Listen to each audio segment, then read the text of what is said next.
The brand new day trailer dropped today, and I've already watched it 11 times. And I need to talk about what everyone is going to miss on a first watch, because this trailer is not doing what it looks like it's doing. On the surface, it looks like a street-level Spider-Man movie. Peter alone in New York, some new villains, the Punisher, Bruce Banner, fun. But the details buried inside this thing, the ones you have to pause and zoom in to catch, are setting up something way bigger than a solo Spider-Man story. Something that connects directly to Avengers Doomsday. Something that the MCU has been quietly building toward since the end of No Way Home. Let's go through every single thing you need to know. Start with the opening, because the first 30 seconds of this trailer are doing more emotional work than most movies do in 2 hours. The trailer opens with Peter watching over everything his friends Ned and MJ are doing, increasingly downbeat because he sees they're so much happier without him. He's rehearsing a speech he's never going to give. The voiceover is the letter he wrote to MJ at the end of No Way Home, the one he held in his hand and chose not to deliver. He appears to still be holding on to the letter. 4 years later, he still has it. He rehearses what he'd say if he could tell her, and then he puts it away. That detail, a letter kept for 4 years that he never sends, tells you everything about where Peter is emotionally before the movie even starts. He's not healing, he's frozen, and that emotional paralysis is going to be the vulnerability that every villain in this film is going to exploit. Now here's the first detail almost everyone missed. The key to the city is being given by Sheila Rivera, Wilson Fisk's campaign manager and political advisor from the first season of Daredevil, Born Again. Think about what that means for the timeline. In Daredevil, Born Again, Kingpin is mayor of New York and has declared open war on vigilantes, which is why it makes zero sense for Spider-Man to be receiving a key to the city under his administration. Sheila Rivera giving Spider-Man that key means either this scene is a flashback to before Fisk took office, or, and this is the bigger implication, something happened to Fisk between Daredevil, Born Again Season 2, and this film that ended his time as mayor. Daredevil, Born Again Season 2 drops later this month. That is not a coincidence. Marvel is using that show to set up a New York City political landscape that Brand New Day then inherits. Whatever happens to Kingpin in Season 2 is directly connected to why Spider-Man is being celebrated publicly in this trailer. And then there's the body scan. This one is genuinely easy to miss, and it's one of the most important frames in the entire trailer. When Peter goes through a full body scan at the Department of Damage Control, look closely at the screen. It says Agent Ramirez performed it. In the comics, Agent Ramirez was a CIA agent on the X Desk, a special unit intended to keep mutants under control. One name, on a scanner screen, for less than a second, and it tells you that the DODC doesn't just monitor superhumans in this version of the MCU. They have a specific subdivision dedicated to tracking mutants. That is the MCU formally establishing a mutant surveillance infrastructure, hidden inside what looks like a routine scene of Peter getting scanned for his mutations. This isn't a throwaway detail, this is world building for everything that comes after this film. Now let's talk about Peter's mutations, because this is the thread that holds the whole movie together. Peter wakes up in a webbed cocoon high above the city without his web shooters, and it's then teased that the MCU's Spider-Man has now developed organic webbing. Organic webbing, the same thing Tobey Maguire's Peter had from the beginning. But here's what that actually means in the context of this story. Peter was bitten by a radioactive spider in high school. The spider gave him powers, but the web shooters were always mechanical. His own invention. That changes now. His biology is evolving in a way he doesn't understand and can't control. And that evolution is apparently visible enough that the DODC is scanning him, and significant enough that he goes to find Bruce Banner for help. Ask yourself, why Bruce Banner? Because Bruce Banner is the only person in the MCU who has lived with an uncontrollable biological transformation and found a way, however imperfect, to manage it. Peter going to Banner isn't a fun team-up choice. It's Peter looking for a map through something he's terrified of. And here's where it gets wild. In the trailer, Bruce Banner is now a teacher at Empire State University, and he's wearing a small, glowing device on his hand.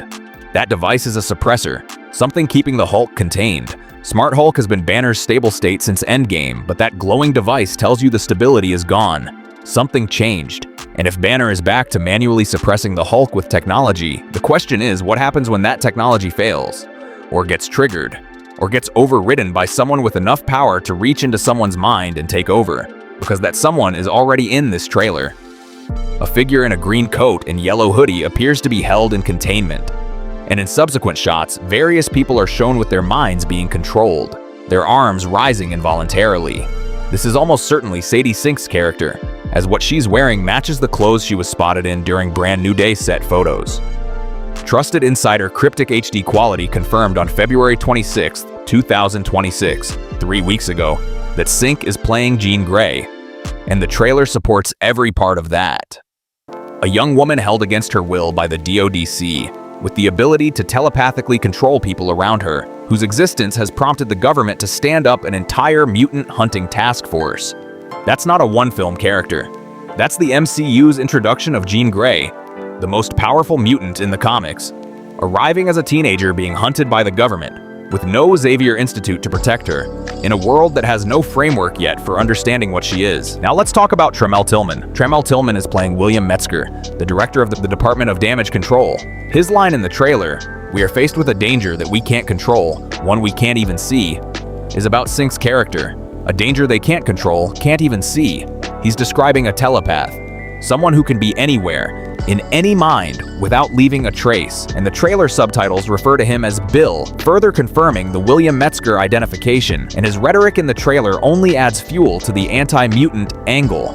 This is the MCU building its first institutional anti-mutant villain, not in an X-Men film, but in a Spider-Man film, which is exactly how it should be introduced. Peter Parker's story is fundamentally about being an outsider who gets treated as a threat. The MCU is using that framework to introduce the mutant persecution narrative before the X-Men themselves are fully present to respond to it. Now here's the Punisher dynamic, and this is the one that has the most potential to change how we understand Peter Parker's moral framework going into Doomsday. As Spider-Man pursues an armored personnel carrier, the Punisher is in hot pursuit in his battle van, and Spider-Man makes a point of removing him from the chase and stopping him from dropping an F-bomb. But it's hard to shake the feeling that there's something of a mentor/mentee dynamic here. Peter calls him Frank, so they're at least on a first-name basis already. That means they have history we haven't seen yet. And think about what that history implies. Spider-Man, a kid whose entire moral code is built around no killing, around responsibility, around using power to protect rather than to punish, has somehow formed a working relationship with the man who murders criminals for a living. Either Peter compromised something to make that partnership work, or Frank Castle found something in Peter Parker worth respecting despite their philosophical gap. Either way, the Peter Parker who walked into No Way Home alone and scared has grown into something more complicated, and the Punisher relationship is the clearest signal of that. The hand appearing in this trailer is one of the details most people are going to scroll past, but it matters enormously. The Hand, the mystical ninja organization that has existed in the MCU since Daredevil Season 1 on Netflix. Showing up in a Spider-Man film suggests a coordination of criminal forces in New York that is larger than any single villain. Several moments in the trailer suggest a coordinated movement by groups like The Hand, hinting at someone pulling the strings from behind the scenes. And this raises the chance of a hidden mastermind, potentially Norman Osborn, played by Tremel Tillman, or Mr. Negative. Wait, Tremel Tillman may actually be Norman Osborn, not William Metzger. Multiple interpretations are circulating today, and that ambiguity is itself telling. Marvel has hidden the true identity of the film's primary villain inside a character they're letting us assume is the DODC director. That is a classic misdirect, and the Hand connection gives the mastermind supernatural resources that go beyond anything the government alone would have. Here's the detail from the trailer that nobody is talking about loudly enough yet. The trailer copied an Avengers Doomsday trick by spreading the trailer release over a 24-hour period, dropping clips out of sequence so that fans around the world posted 2-second snippets before the full version aired. That's not a standard marketing strategy. That's the same approach the Russo brothers used for Doomsday's teasers, a strategy they described as narrative information released deliberately. Marvel and Sony using the exact same approach for Brand New Day is telling you something about how connected these two films are meant to be experienced. Brand New Day and Doomsday are not just films released 5 months apart, they're a two-part story. The emotional state Peter Parker is in at the end of Brand New Day, broken, mutating, alone, in debt to a man who kills people, is the emotional state he carries into the fight against Doom.